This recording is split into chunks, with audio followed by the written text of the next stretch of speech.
With sugar and spice and a roll of the dice, you're listening to The Dice Girls.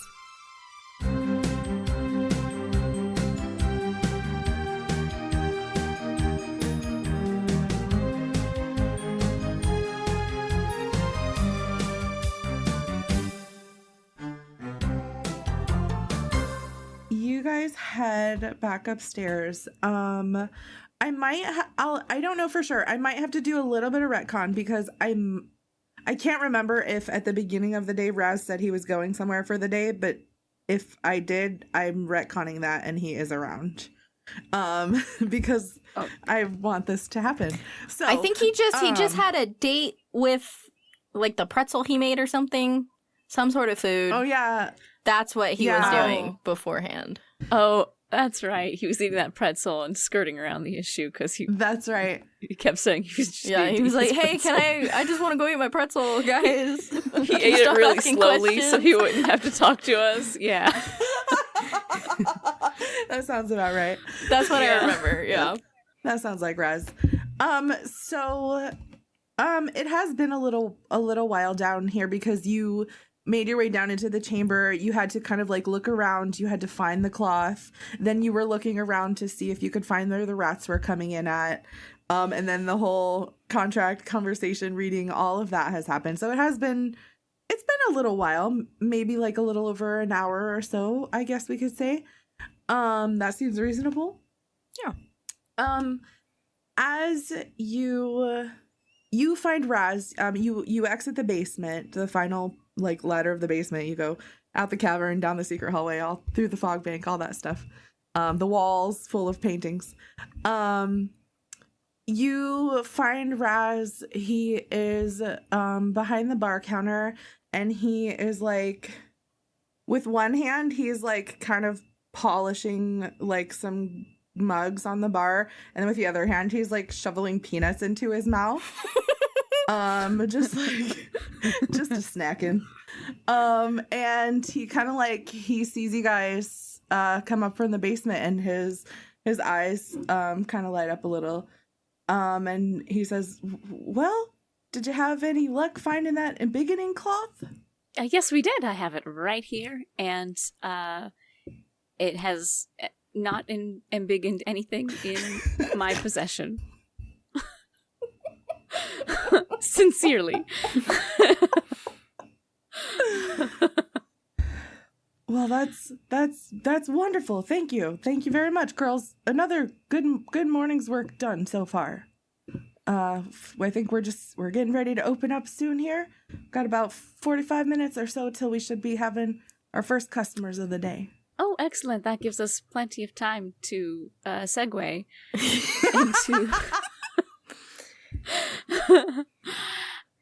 to a mysterious sort of Kaida can tell you. She's holding it. Yeah. Kaida was like kind of holding the contract behind her back, and she pulls it out. What do you know about this? And does she like? Yeah, she slides it across the bar to him. Okay. But like folded up so like it just says like Ancalagon on the front. Okay.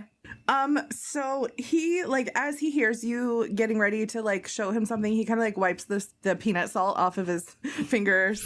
And he sets down his rag, and the document slides across the bar with Ancalagon just kind of like face up on it.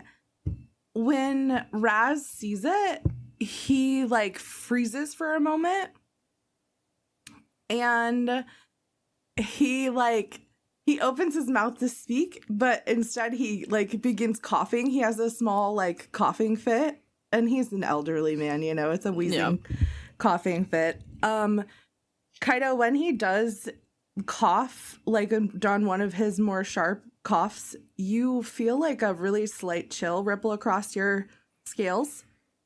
And he kind of looks shocked, and he doesn't touch the document, but he kind of looks up at you, and he says, "What do you know about this document?" She kind of like I it was an accident, you know. I bumped into some tables, and then it, you know, caught my eye. Yes, you should really get a filing cabinet in there.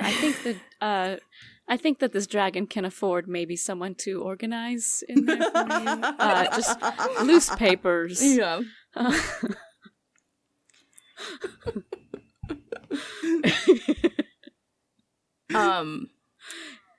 But then Kaida just says, I mean, come on, you have to know.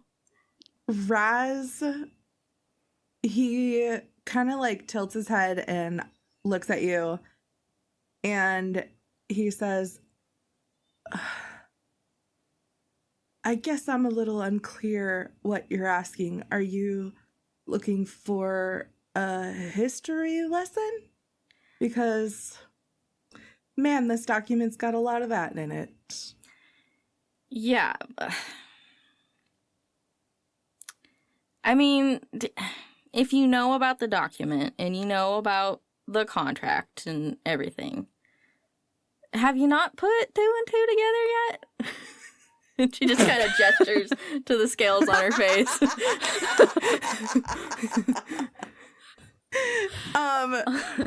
Raz, like,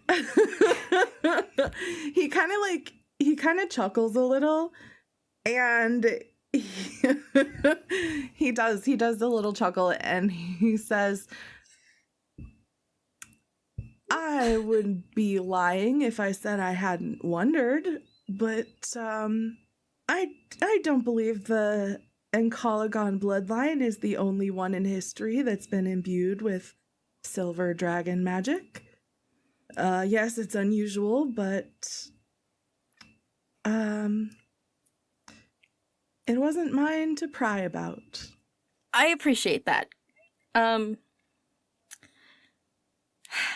Do you know what the curse is?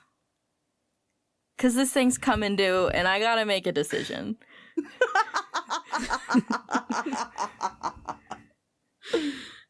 He reaches out and he picks up the contract from the bar, and he opens it up and he reads it over. Don't touch it.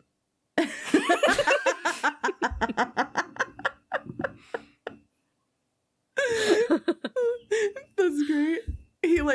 He looks up at Elana for a second. The curse. Don't touch the curse. It bites. Ah, I see. Okay. Thank you, dear. And he that's so cute. He goes back to reading it, and he furrows his eyebrows in concentration and thought as he, not as frantically, but he also does kind of what Kaida did, where he reads the contract a couple of times through, slowly, and then again, kind of taking it all in. And he looks up at Kaida, and he says, well, maybe back in my younger days, I may have been able to decipher this curse. It's a rune. It's an ancient draconic rune that these things were built into most draconic contracts back in the day, kind of as a fail-safe measure. They could range in severity. Usually the larger the terms of the contract, the more severe the curse. Man, I cannot decipher this rune for you, my friend. And for that, I'm so very, very sorry. However, I have heard my friend speak of someone who may be able to help. Her name is Lunra Inscrutable. And he says the title almost as if she's a dragon. Dragons usually have titles. Mm-hmm. And he continues and says, She is a half-dragon who lives deep in the clunk. And she will definitely know what this curse entails. But, okay, so if we were just hazarding a guess, because these terms are pretty significant, so it's probably a pretty significant curse. Right? We can make that assumption. Raz kind of like, he does glance over it again, almost as if he's looking for a different answer. But he kind of like nods and says, yes, I would imagine the curse associated with this particular contract would be quite large.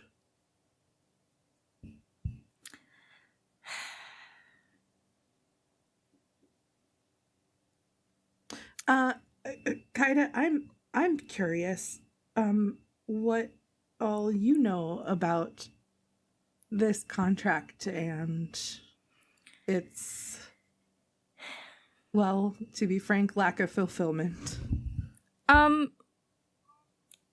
I didn't know for sure that it existed until 10 minutes ago, you know? The elders in my family would speak from time to time about a contract that needed to be fulfilled lest we lose our powers forever, you know. But it seemed the majority opinion was there's no contract, there's no curse. We're just powerful, you know? And from what I know, it was like pretty much the opposite was done. Like in the terms and conditions was pretty not fulfilled. From what I know. Like anti-fulfilled, because it's, you know, and down.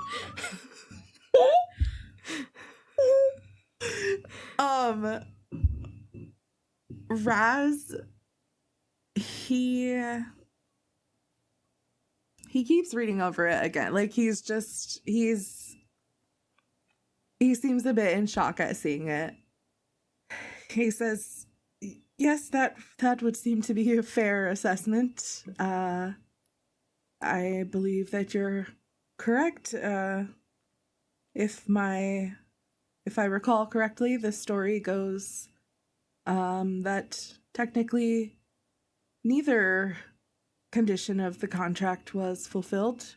Isis and Ancalagon promised Krasbrand the location of the gemstone dragons, and instead the silver dragons were led into a trap. And he kind of like pauses for a moment, and he like gets a little lost in his thought for a second, and he says, and that was very much the beginning of the end for the metallic dragons. So the first condition of the contract was definitely not fulfilled, and of course the favor portion of the contract also was never fulfilled nor collected on in the downfall of the silver dragons. Yeah. 'Cause like here's my thought process. Depending on, like, we know the curse is probably going to be severe. But we know, like, even like to this day, for the past 200 years, my family, they're not great people. So I guess it's just weighing, you know, would I be willing to take on the curse myself to, but then see, like, if they turn into, like, you know, like monsters, you know, and go on rampages, you know, because that would also, I feel like I'm not making a lot of sense right now. Raz, I'm very sorry. My mind's kind of a little cluttered right now. Raz kind of like, he nods understandingly. And he gives you like a small smile. And he says, "This is a lot of information to take in very quickly, my young friend. I am not in the least bit surprised that you find yourself a bit frazzled, to say the least. It truly is a large decision that I believe will rest on your shoulders." Yeah. So I guess at least we have, like, the next objective, which is figure out what the curse is. That Yes, is at least attainable. Because even if, like, we know what the curse is, can this contract even be fulfilled? Because the gemstone dragons are kind of running the show now. And I don't know what favor I could do for a dragon. Well, I mean, the dragon would tell me what favor he wanted, but will I be able to do all that in a week? Probably not. Oh no, it's coming. The spiral's coming. It's starting to leak out a little. Yeah.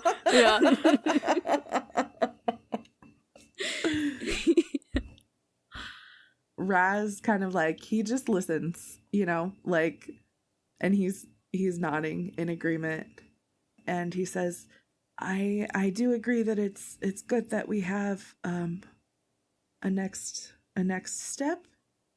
And I mean, he kind of like, he thinks about his next words carefully, and he says, "Do you mind if I take this contract to my friend to see what he makes of it?"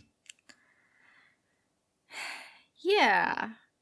That'd be cool. Your friend the dragon.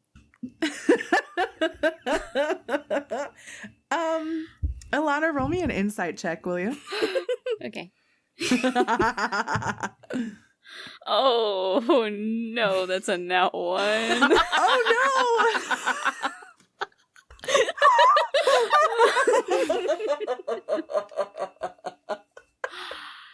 Well, but Raz, we were already going to be taking it to Lunra. I don't see how that's going to work out. Can we snap a picture? I was gonna say, Alana, do you think you could, like, sketch out the curse? Yes, I can. Okay, and then we can take that to Lunra. I like that.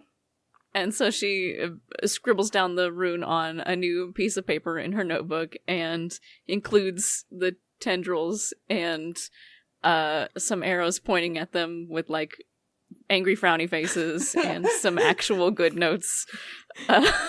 Nice. Love it. But she does accurately write down the rune because she knows that's important. Yeah. Raz, I have a question. And I hope you don't take offense to this, but, well, were you there 200 years ago?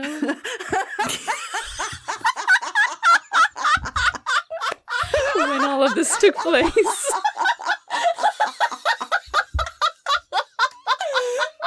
Oh my god! Look, he's got a dragon friend. We don't know what he's capable of.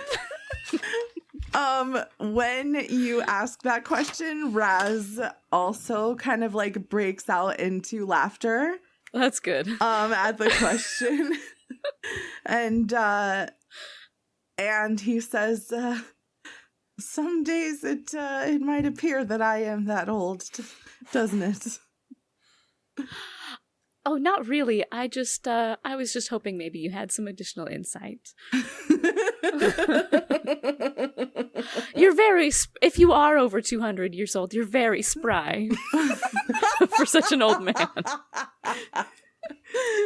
He laughs again and he says, well, I will take that as quite the compliment, Miss Elana. And your friend the dragon, we're just asking questions here. We're all friends. Krasbrand? He unintentionally gives a nod Mm-hmm. as you catch him off guard with that name. Elana looks excited, but she makes a point to not write that down.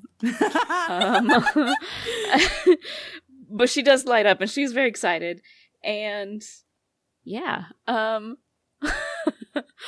so she turns to Kaida. All right, well, it seems that everything that we need to do next can be underway.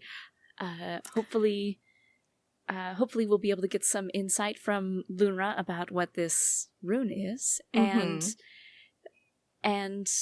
Raz can take this contract to his mysterious friend and hopefully find out some more details on, maybe we can file for an extension or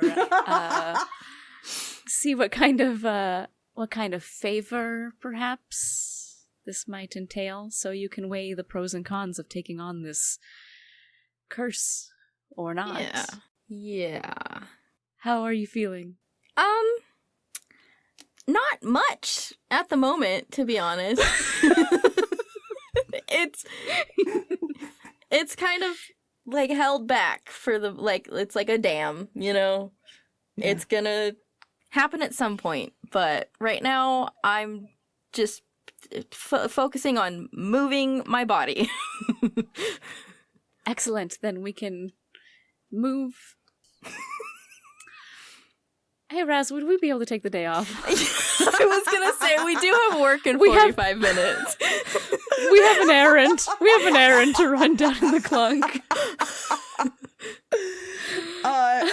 Yes, Raz, he laughs when Elana asks that question. And he says, yes, I think it's fair to say that you will probably be taking, I would imagine, some amount of time off in the near future.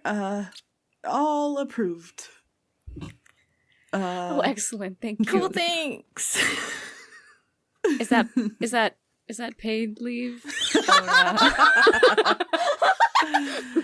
I don't think we've worked long enough to get any vacation time built up. We don't know how fantasy vacation time works. You earn 1 hour for every 8 hours. No. He says he we just bought a house. We did. Literally did just buy a house. We didn't know we were going on an adventure when we bought the house. Why did we buy a house? That was so... Should have put two together. You need a home base. Yeah. Raz goes back to munching on the peanuts, and he, between bites, says, well, I can definitely pay you for the rest of this week, which I believe there's 3 more days left in the week, so I can pay you for that. Going forward, I will help you out where I can, but I don't know if I'll be able to keep up with paying the wages if you're not here. Understandable. Thank you for the guaranteed time off for the rest of the week for us to figure out this curse before a week goes by. Yeah, you got this. Yeah, I could see that you're you're looking ahead better than I am by approving ahead of time. I was just thinking about today, but But yes, I do suppose we may need some extended leave. Yes, I could, this isn't, the first adventure I've seen the beginning of, so I figured you might need a little extra time. Oh. Would you care to tell us about any other adventures you've seen the beginning of? Do they have dragons? I think that will be a story for another day, Elana. You're right. We have things to do. You sit down for an hour-long story time. Story time. From Raz. I mean, I might have. That's fair. Probably got some good ones. Well, shall we go? Yeah, let's go. As you kind of agree to head towards Lunra and deep in the clunk, Raz does give you like a little bit of extra information. He tells you that she's a mystic and that she's a half dragon, and he says that her home is deep in the clunk, past the booths and past the first cluster of dwellings down there. She's got a sign at the end of her path. You'll know it when you see it. And girls, make sure you have something that you're willing to trade with her in exchange for her information. Oh, I have plenty of things. Raz, before we go, I do just want to say thank you. I do hope you will keep this between the three of us. And, between the four of us. Well, 5 with Lunra, you know. 5. Keep this on the down low. Raz kind of like nods, and he says, I don't know that there are many that would believe me right now if I told them. That's fair. That's fair. Yeah. Just as long as you don't tell Glura. Yeah. Yeah. Raz absolutely laughs at that. Yeah. Like, she's great. Or that one other guy. Yeah. Yeah. Sorry. She's great. She just, she likes to talk to everybody. Yes. And she was already, I think, a little suspicious, so. Just a tad. Yeah, he gives you a knowing look. I definitely won't be speaking to Glura about this. Thank you, Rez. As a barkeep, it's more in my purview to listen, anyways. So if you ever hear anything that might help us out, we'd love to hear it. Thank you for being a good friend about this. Yeah, thanks for not hating me because of my family. They're not great. So, I mean, I'd understand if you did, but thanks for not. Yeah, you're kind of in the middle of you're in the middle of something bad. You're what am I trying to say? You're stuck between a dragon and an Ancalagon, I guess. That famous aphorism. The famous saying. Caught between a dragon and an Ancalagon, as they say. They will now.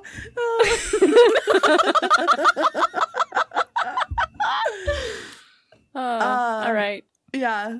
Raz kind of like, he nods thoughtfully and he says, Kaida, you have done nothing to me, Raz, to make me feel anything other than admiration towards you. Oh. So, of course, this is not for me to judge at this time. Well, thanks. I appreciate that. Cool. I knew Raz was a chill dude. Didn't I say it? You did. You totally called it. Chill dude. Chill dude. Right before you walk out the door, Raz also kind of calls out after you and he says, Kaida, I don't know that I would necessarily worry too much about Krasbrand's reaction either. Time can heal a lot of things, and again, you personally have done nothing to cause any of this mess. Well, hopefully he just rips up that contract then. Problem solved. Yeah. Yeah. Does Elana say that? Yeah. Sure. Yeah.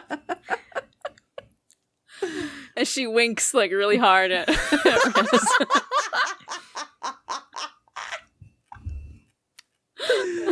Oh my god, too funny.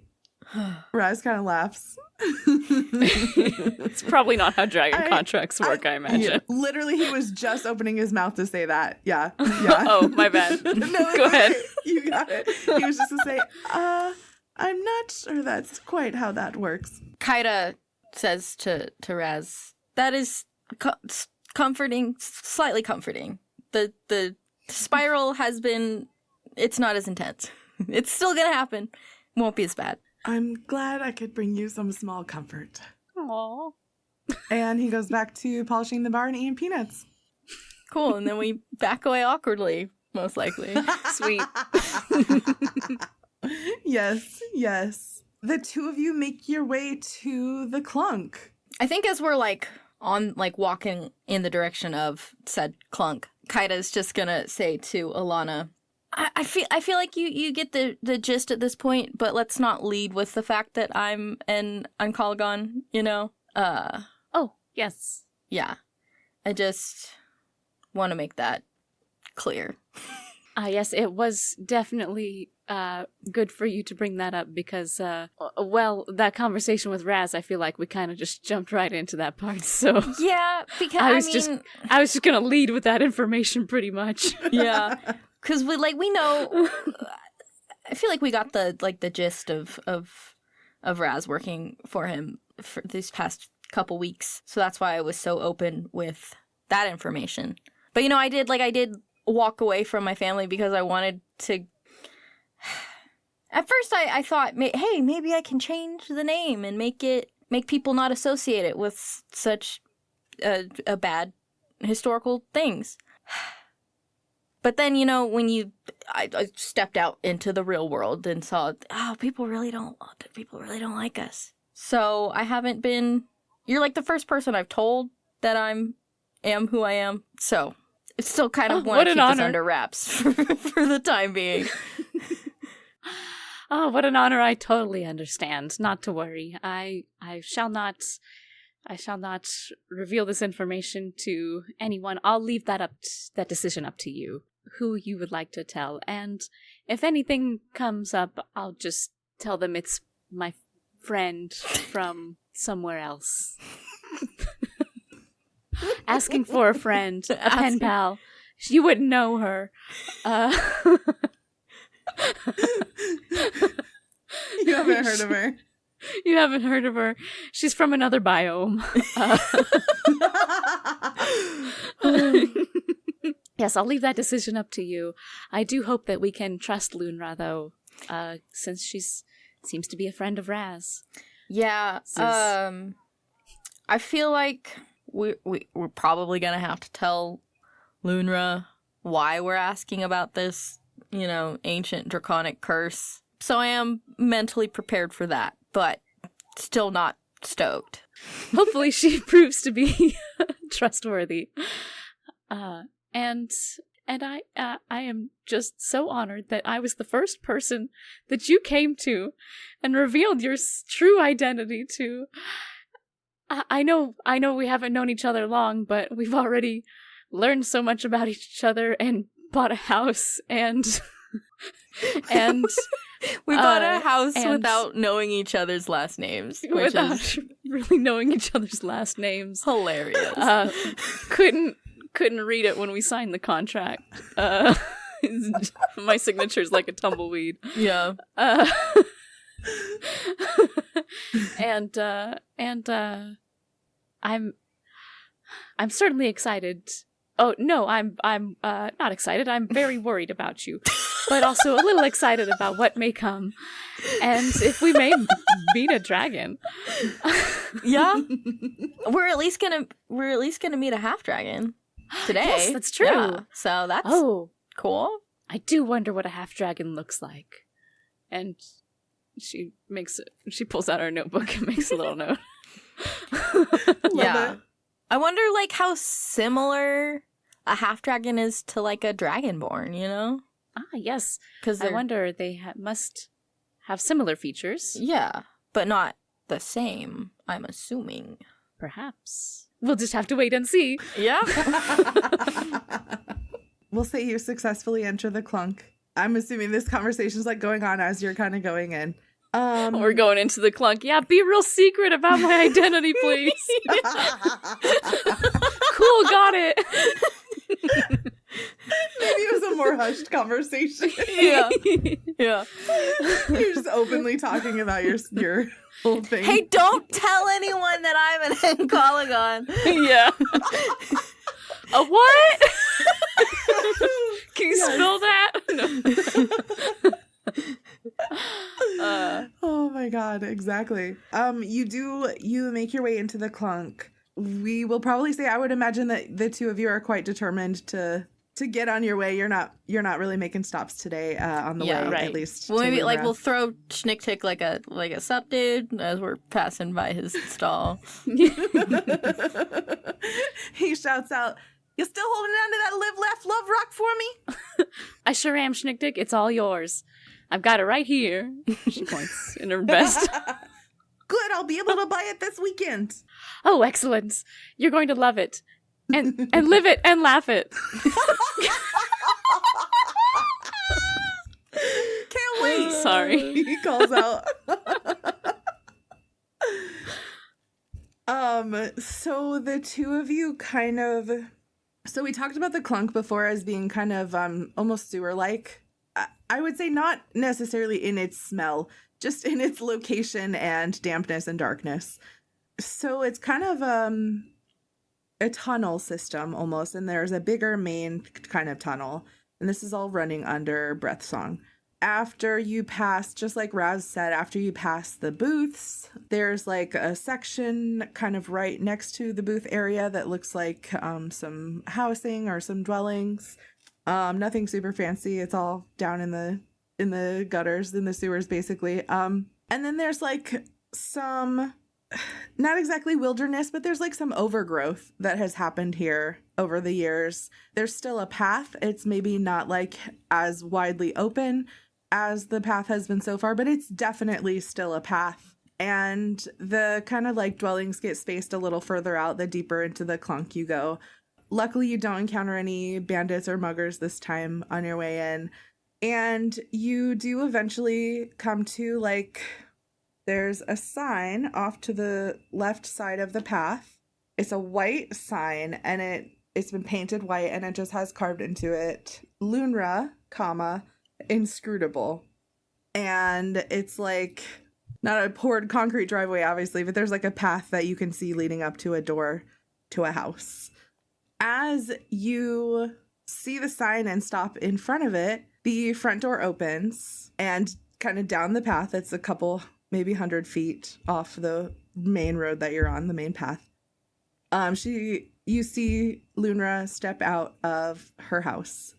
And you were told that she was a half dragon, but you didn't expect who you see before you. She is large. She's over 7 feet tall, you would guess.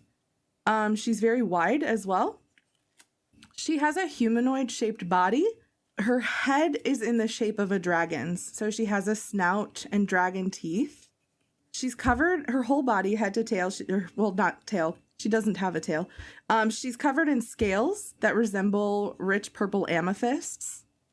But she also has freckles and silvery white hair like a human would. It's long and straight. One of her eyes looks like a human eye. It's like a lively green color. Her other eye is a slightly glowing white, just orb.